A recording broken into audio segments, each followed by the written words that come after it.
ধন্যবাদ সকলকে chemistry crush কোর্সের পক্ষ থেকে।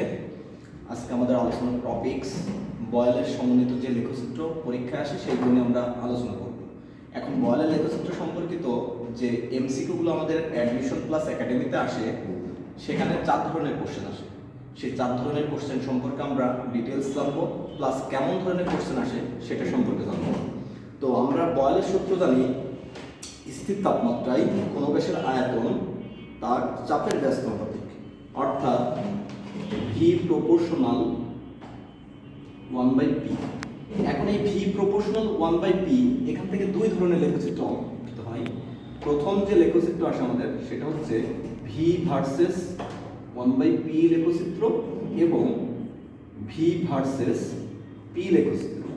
এই 2 ধরনের লেখচিত্র আমাদের পরীক্ষায় বারবার আসে। তো প্রথম যে লেখচিত্র আছে সেটা হচ্ছে ভি ভার্সেস 1/p। এখন লেখচিত্র অঙ্কন করতে গেলে আমাদের 2টা অক্ষ থাকে, একটা হচ্ছে এক্স অক্ষ আর একটা ওয়াই অক্ষ। এখন এক্স অক্ষ আর ওয়াই অক্ষে কে বসবে? এক্স অক্ষে মনে রাখতে হবে সবসময় স্বাধীন চলক, ওয়াই অক্ষে সবসময় অধীন চলক বসে। এখন আমি স্বাধীন চলক কেমনে চিনবো আর অধীন চলক কেমনে চিনবো? তো স্বাধীন চলক চেনার জন্য আমাকে প্রথমে চিন্তা করতে হবে একটা বেলুনের কথা। যেহেতু আমার গ্যাস সংক্রান্ত সূত্র সম, সেই জন্য আমাকে চিন্তা করতে হবে একটা বেলুনের কথা।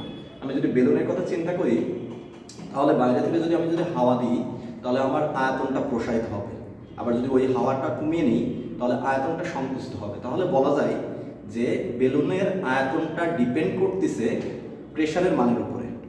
আমি প্রেশার কমাচ্ছি, আমার আয়তনটাও সংকুচিত হচ্ছে, প্রেশার বাড়াচ্ছি, তাহলে আয়তনটা প্রসারিত হচ্ছে। তাহলে আমরা বলতে পারি এক্স অক্ষে সবসময় স্বাধীন চলক বসবে পি এর মান এবং ওয়াই অক্ষে সবসময় অধীন চলক বসবে ভি এর মান। লেখচিত্রে 2টা অক্ষ, একটা হচ্ছে এক্স অক্ষ আর একটা ওয়াই অক্ষ। তো এক্স অক্ষে আমার বসে ইন্ডিপেন্ডেন্ট ভ্যারিয়েবলস, ওয়াই অক্ষে সবসময় বসবে ডিপেন্ডেন্ট ভ্যারিয়েবলস। ইন্ডিপেন্ডেন্ট ভ্যারিয়েবলস এর মান সবসময় তাহলে কোনটা হবে? ইন্ডিপেন্ডেন্ট ভ্যারিয়েবলস হিসেবে সবসময় হবে প্রেশার। আর ডিপেন্ডেন্ট ভ্যারিয়েবলস হিসেবে সবসময় হবে আমার ভলিউমের মান, অর্থাৎ আয়তনের মান। তাহলে যেহেতু আমার প্রথম লেখচিত্র অঙ্কন করছি ভি ভার্সেস 1/p, তাহলে আমার এক্স অক্ষে থাকবে 1/p এর মান এবং ওয়াই অক্ষে থাকবে তাহলে ভি এর মান। এখন লেখচিত্র অঙ্কন করতে গেলে আমাকে একটা ফরম্যাট সাজাতে হয়, ফরম্যাটটা হচ্ছে সমান চিহ্নের বাম সাইডে বসে অধীন চলক আর ডান দিকে বসে বাকি সব। এখন এই বাকি সব বলতে বোঝাচ্ছে আমরা কনস্ট্যান্ট প্লাস ইন্ডিপেন্ডেন্ট ভ্যারিয়েবলস। তো বয়েলের সূত্র থেকে আমরা জানি যে ভি সমান কে ইন্টু 1/p। তাহলে ভি হচ্ছে আমার অধীন চলকের মান, আর কনস্ট্যান্ট প্লাস ইন্ডিপেন্ডেন্ট যে ভ্যারিয়েবলস আছে পি, সেটা আমি ডান দিকে রাখছি, সেই জন্য ওটাকে বলছি বাকি সব। তাহলে ভিটা আমার কোন অক্ষে আছে? ভিটা আছে আমার ওয়াই অক্ষে। এখন কে যদি আমি ম্যাথমেটিক্সের সমীকরণ আকারে যদি বোঝাইতে যাই, তাহলে সেটাকে আমি যদি এম দ্বারা প্রকাশ করি, আর 1/p যেহেতু আমার এক্স অক্ষে আছে, সেই জন্য ওটাকে আমি প্রকাশ করলাম mx। তাহলে দেখো এখান থেকে আমরা y ইকুয়াল পেলাম mx। তো আমাদের ম্যাথমেটিক্স বলে y সমান mx, এটা হচ্ছে মূল বিন্দুগামী সরলরেখার সমীকরণ। তাহলে আমাদের v ভার্সেস 1/p লেখচিত্র কোন সমীকরণকে নির্দেশ করবে? মূল বিন্দুগামী সরলরেখাকে নির্দেশ করে। তাহলে আমরা এখানে লিখতে পারি মূল বিন্দুগামী সরলরেখা। তো আমরা জানি সরলরেখা হয় একটা স্ট্রেট লাইন, লম্বা একটা লাইন। এখন যেহেতু মূল বিন্দু বলছে, তো মূল বিন্দুর স্থানাঙ্ক 0 0, মূল বিন্দুর স্থানাঙ্ক থাকবে 0 0। এখন p এবং v এর মান কখনোই শূন্য অথবা ঋণাত্মক হয় না। p এবং v এর মান কখনো শূন্য অথবা ঋণাত্মক হবে না। যদিও ম্যাথমেটিক্যালি আমরা মূল বিন্দু দিয়ে যাওয়ার কথা, কিন্তু থিওরিটিক্যালি আমরা জানি p এবং v এর মান কখনো শূন্য অথবা ঋণাত্মক হয় না। কাজেই এই স্ট্রেট লাইনটা এখানে ডট ডট দেওয়ার অর্থ হচ্ছে এই অংশটুকু ওর জন্য মিথ্যা। কার জন্য মিথ্যা? p আর v এর জন্য মিথ্যা।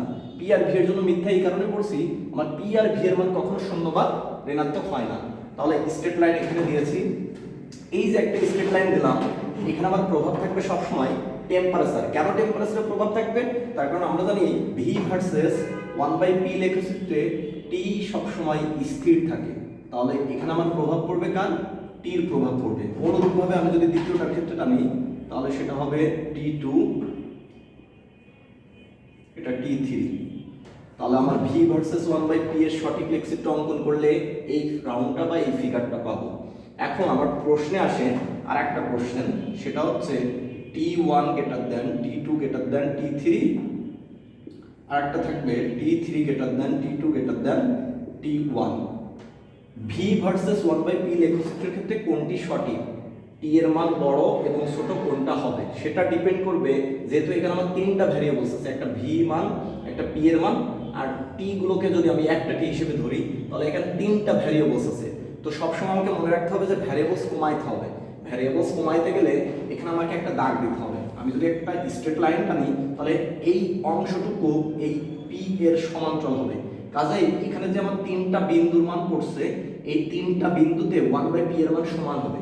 কাজেই আমার ডিফারেন্ট হবে এই ভি আর টি এর ভিতরে। ভি আর টি এর ভিতরে সম্পর্ক আমরা জানি এরা পরস্পরের সমানুপাতিক, অর্থাৎ যেখানে ভি এর মান বড় সেখানে টি এর মান বড়।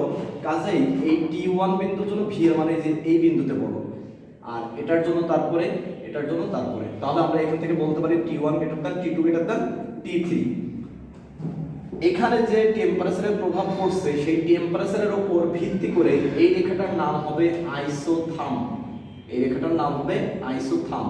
আইসো একটি গ্রিক শব্দ যার অর্থ সম, আর থার্ম শব্দটা তাপমাত্রা থেকে আসছে। তাহলে আমরা বলতে পারি সমতাপমাত্রা অথবা সমষ্ণ লেখ, সমতাপমাত্রা অথবা সমষ্ণ লেখ। তাহলে ভি ভার্সেস 1/p লেখচিত্র থেকে চার ধরনের কোশ্চেন আসে।